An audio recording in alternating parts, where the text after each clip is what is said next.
Hello everyone, in this video I will be showing you how to pay with Google Wallet. As we all know, using the card saved to your Google account, Google Pay is the quick and easy method to make purchases on websites, in applications, and in physical stores. And all you have to do is to link your card here. As you can see, there is add a card, and you can also see the plus icon here that says add to wallet. All you have to do is to link your card here, and you can just pay using Google Wallet. You can also use Google Wallet for contactless pay.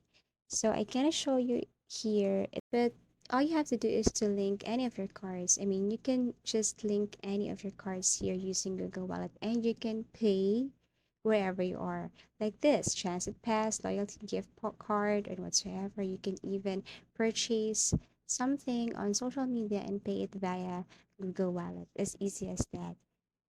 You don't need to go to ATM machine. You can just pay it directly using Google Wallet. And that's the big advantage of this application. Always remember, payment information is not stored on your device or given to shops. Instead, it is protected by multiple layers of strong protection. You can use your digital wallet to make payments anywhere you see the contactless payment sign. As easy as that. If you find this informative, please like and subscribe. And see you again in our next videos.